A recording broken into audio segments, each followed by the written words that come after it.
Salut les traders, aujourd'hui on est mardi 10 février.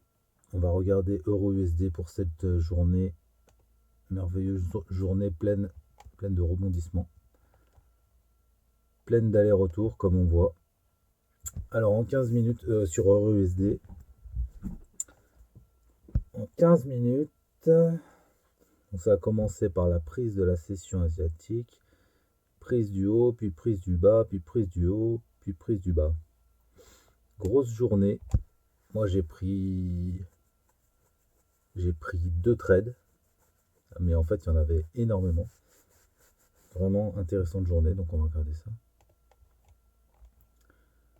Alors, on va commencer par le début, tant qu'à faire. Que je me souvienne bien. Ah oui. Moi j'avais repéré ici une réaction dès quelle heure il était, dès 23 h à peu près, qui s'est confortée. Ah, revient. Hop là. Une réaction encore à 4 h du matin. Donc en fait on avait cette zone qui était intéressante parce qu'il y avait des vendeurs qui étaient positionnés. Et donc j'ai pris position, en fait j'ai pris position même en limite la veille. J'ai pris position comme ça. Ah non, comment j'ai pris position déjà? Ah oui, j'ai pris position comme ça. Ok, voilà, bon bref, de toute façon peu importe. Donc on a ce niveau qui a été pris à 10 h. Et il nous a fait donc une réaction directement. Donc là en 5 minutes. Donc soit on rentrait comme j'ai fait comme ça, avec une protection ici, parce que ici c'était un niveau de prise de liquidité, donc on pouvait le considérer temporairement protégé. Soit il y avait encore beaucoup mieux, soit on aurait pu regarder la réaction d'une minute. Oui, donc voilà.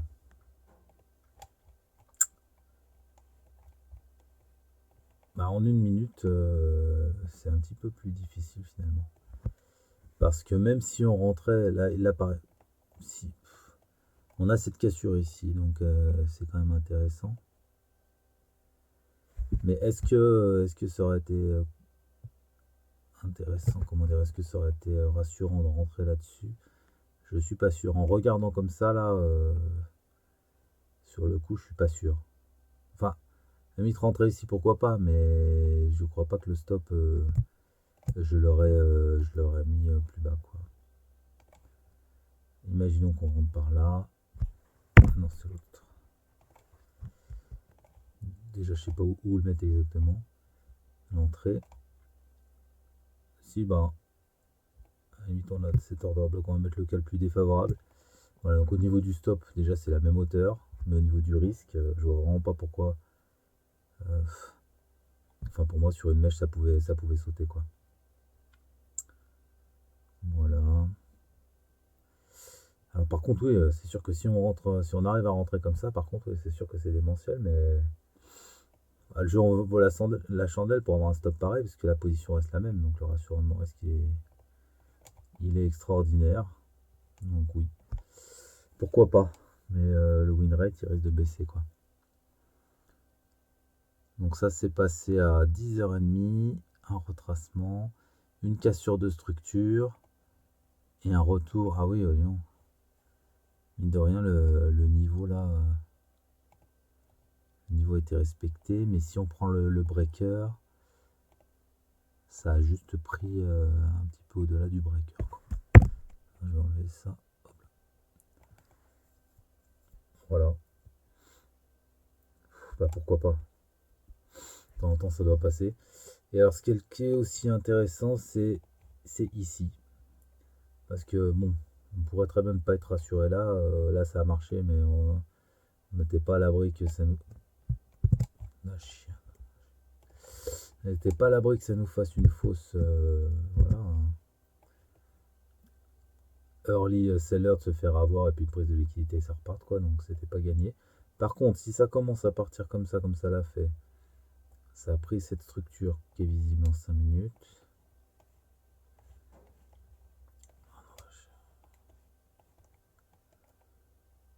Ouais, donc ça a cassé une structure 5 minutes. Et ah oui, alors en fait, oui, c'est véritablement cette position pour moi qui était la plus safe. Donc on a une cassure de structure 5 minutes. Et ensuite, on voit la sous-structure ici. Tac, tac. Bon.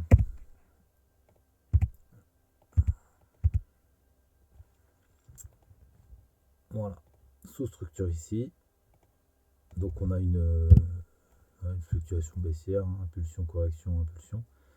Et la correction qui s'ensuit, elle prend la liquidité. Donc modèle 10, prise de liquidité.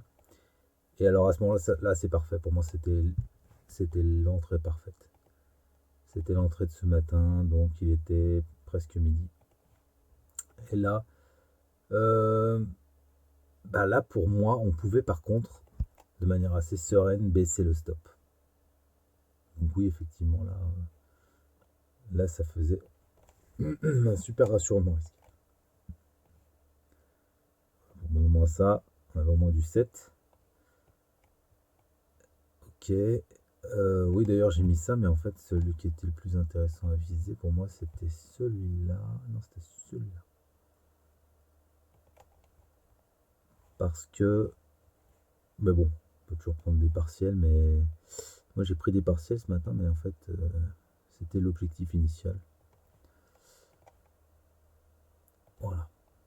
Parce qu'on avait eu de nombreux rebonds, en plus on voit qu'on a la trendline ici. Voilà. On va invoquer l'achat. Ouais, donc en fait, voilà, l'objectif principal c'était celui-là, donc rassurant de risque quasiment de 9, ce qui est super. Et en prenant plus de risques sur réaction en 1 minute, je suis persuadé qu'on pouvait faire mieux parce qu'on arrive quand même bien à lire la réaction. Mais bon, enfin on peut le voir après coup, mais moi je vais la tracer quand même. On voit une impulsion, une correction, et là ça nous fait un espèce de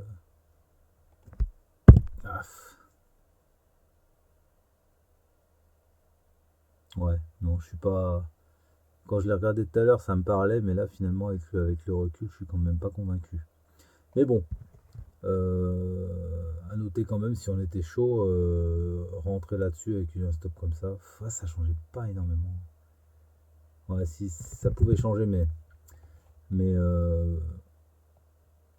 par contre, au niveau win rate, à mon avis, il y a des fois où ça passe pas. Donc, je pense que c'est beaucoup plus sage cette position, donc qui est déjà bien, presque 9 de ratio rendement risque. Voilà. Et où est-ce qu'on pouvait faire un arrêt au stand? Peut-être ici. Je me rappelle plus où j'ai pris exactement mon premier partiel. C'était soit là, soit là. Enfin bref, c'est pas grave.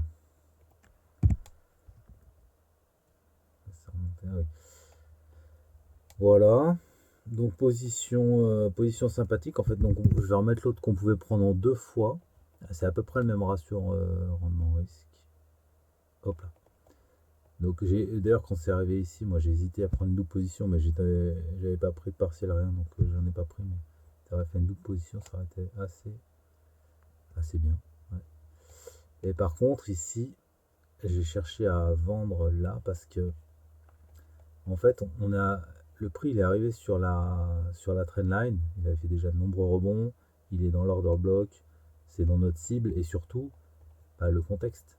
C'est-à-dire que c'est une chose d'ici de ne pas chercher à atteindre l'order block si on part d'ici par exemple. On va pas chercher ici. Par contre, après la prise de liquidité, on a sorti les vendeurs. Donc c'est beaucoup plus justifié pour le coup de chercher ce niveau-là. Et, euh, et donc c'est ce que je me suis dit. Quand on a eu le rebond sur la trendline, une réaction normale, ça nous a sorti quelques vendeurs à ce niveau-là. J'ai cherché à rentrer en position. Par contre, c'était prématuré. Donc je me suis fait stopper. Là où j'aurais dû penser, je l'ai noté d'ailleurs, c'est qu'on avait cet order block là, qui était une très bonne zone pour revendre. Et donc moi j'ai noté uniquement la prise de liquidité dessous. Voilà. Mais j'avais pas noté la zone en elle-même. Donc c'était un peu vite. Prise de liquidité, c'est bien beau, mais pas de zone. Donc en fait, ça a fait une deuxième impulsion. Après, vu que j'avais pris un SL, j'ai pas repris position, mais j'ai vu la réaction sur cette bougie-là. C'est remonté. Alors là, vraiment, on aurait pu avoir une position assez millimétrique. Je sais pas moi. Enfin, je sais pas. Grosso modo, on aurait pu prendre par là avec un stop là-haut si on considérait que c'était terminé. Là pour le coup, ça rigole plus. Et puis pour viser la même cible. Ouais, donc ça fait quand même 11 R. C'est vraiment pas négligeable. Je me demande si c'était par contre très sûr au niveau de la protection. Ouais, là on vire, ça retrace. Ouais, je sais pas exactement parce que. Si, quand même, hein. Ça se tente, hein. Ça se tente à quel moment exact, je sais pas, mais ça se tente peut-être là. Voilà. Et sinon, est-ce qu'on aurait pu se protéger là? Je pense que oui, dans ce contexte-là, oui. Mais c'est quand même sacrément moins intéressant. Bon, voilà, bref. Donc pour cette baisse, pour moi, il y avait trois positions, dont une. Ah bah tiens, si je devais mettre une notation, il n'y a pas les étoiles. Ah oui, voilà. Donc celle-là, pour moi, c'était une 3 étoiles. Celle-là, je mettrais que c'était une 2 étoiles. Mais je sais même pas pourquoi je fais ça en fait. Bref, ça n'a aucun sens, on s'en fout. Mais certaines étaient beaucoup plus. Enfin, pour moi, celle-là, c'était la plus sûre de toutes. Voilà. Et celle-là de reprise, il faut bien avouer quand même que. Enfin, bref. Donc voilà, pour la vente, super. Déjà, la journée est faite, on est content. En fait, ensuite, en arrivant dans cette zone, là, c'était intéressant. Bon, par contre, il y avait une news à 14h30. Donc, euh, forcément, qui dit news dit volatilité. Et ici, quand on était là à 14h26, on a quand même, parce qu'on était plusieurs, on a quand même hésité. Moi, ça m'a un petit peu embêté. En fait, il y aurait eu une cassure de structure, quelque chose. Ça m'aurait pas du tout dérangé de prendre là, ça aurait été tout à fait justifié. Mais en fait, en faisant ce mouvement-là, ça n'a sorti aucun acheteur. Donc certes, il y a eu mitigation, il y a eu ce petit modèle 10 de rien du tout, prise de liquidité, mais prise de liquidité de quoi? Donc j'étais pas serein. Le setup donnait envie d'acheter, mais disons que c'était. Je sais pas trop quoi dire, C'était qui tout double quoi, enfin voilà. Disons que ça pouvait se tenter. Je sais pas en demi-risque ou. Enfin, ce qui est quand même intéressant, c'est le ratio rendement-risque qui est assez cool. Donc peut-être sur réaction comme ça, à cette bougie-là, pourquoi pas. Et derrière, oui, voilà, si ça repartait, parce que la zone de prise de liquidité était très importante. Si ça repartait, on avait un niveau très intéressant à viser. Donc, alors on l'a pas fait, mais à charge de revanche, ça se tentait bien comme il faut. Avec un premier arrêt ici, forcément, parce que ici, on a une cassure de structure, donc ça veut dire que ça repasse acheteur.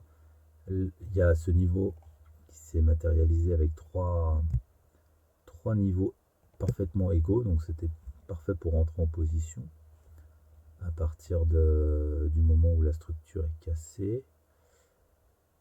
Et donc, mais bon, ça a continué, ça a accentué, donc ça nous a dessiné une fluctuation, ce qui a conforté les acheteurs et qui a encore plus favorisé le fait que ce niveau était pertinent. Et, alors quoi d'autre? Ici, prise de liquidité, donc là c'est encore en HTF. On a vraiment pris le top. Alors, je dis Donc ici on retourne, et on a continué encore. Donc vraiment ça nous fait une intention acheteuse qui se retrouve ici. Et donc ça aurait pu s'arrêter plus tôt, ça aurait pu s'arrêter là, mais en fait ce qui était logique c'est d'aller encore plus haut. Parce que mine de rien, quand on a eu cette cassure à la baisse, il devait y avoir des stops là-haut. Donc c'est ces stops là qui ont été pris. Alors par contre je sais pas pourquoi exactement ici ça a été pris, mais enfin ça a été pris jusqu'en haut. Là pour le coup parce qu'en HTF c'est sans doute ce niveau qui faisait office de stop. Donc bref, ça a tout pris, ça a chassé tous les vendeurs, parce qu'après tout c'était pas si loin. Et donc l'intention était acheteuse et c'est ce niveau qui devenait tout à fait pertinent. Bon bah ça n'a pas loupé, hein, c'est reparti directement. Alors comment on aurait pu prendre cette position? Moi je l'ai pas pris, c'est parti un peu vite, j'ai pas trop su. Disons que quand c'était là, je me suis dit que j'aurais dû rentrer là, effectivement. Donc là on est en une minute, ouais, ça s'est passé assez vite. Donc on a le niveau qui a été pris. Paf, ici on a cassé deux niveaux de structure, un retracement, et on a le prix atterri dans le BPR comme ça là. Et on aurait pris par exemple tout gentiment en entrée de BPR, bien sagement, avec un stop au-dessus, on aurait eu quelque chose de sympa. Et alors, qu'est-ce qu'on aurait visé? Bah évidemment ce niveau-là dans un premier temps.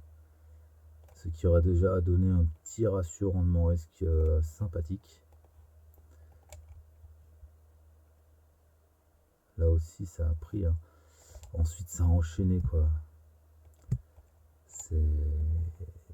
Il y avait des choses à faire aujourd'hui vraiment. Et voilà, et donc quand c'est arrivé à ce niveau, la réaction s'est pas fait attendre. Ça a cassé deux niveaux de structure.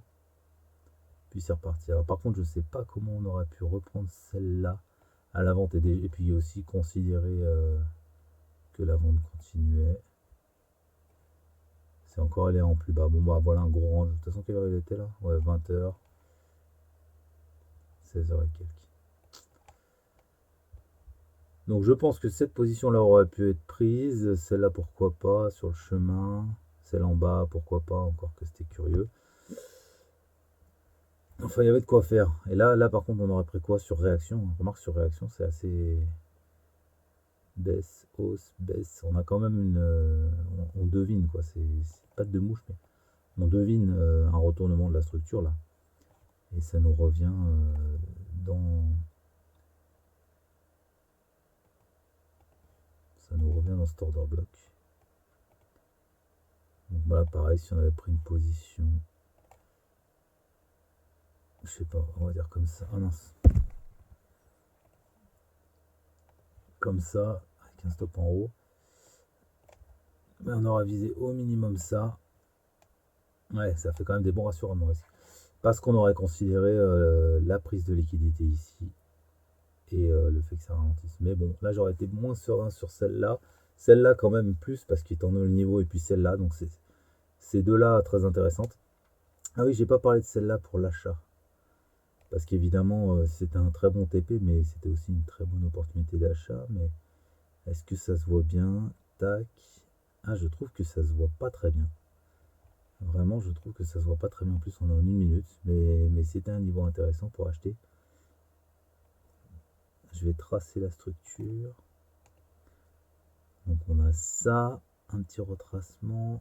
Tac. Qu'est-ce que c'est que ce truc? Donc là, on a une petite structure haussière cassée à la hausse. Tac. Et là, on a une petite structure baissière. Voilà, c'est la dernière structure baissière. Donc ça nous a fait une première structure baissière et une deuxième structure baissière. Voilà. On voit pas serein là sur ce genre de truc pour rentrer. Bon, il y avait quand même de quoi faire aujourd'hui, quand même super journée. Et alors du coup, je sais pas du tout ce vers quoi ça peut aller demain. Jusqu'à présent, ça monte, au gros ralentissement. En fait, vu ce truc là, j'aurais quand même j'aurais tendance à prioriser la baisse. Ça nous a rangé, ça a sorti les vendeurs. Ouais, Maintenant, j'aurais tendance à prioriser la baisse. Mais bon, peu importe. On verra bien demain. Bah, c'est tout pour moi. À bientôt.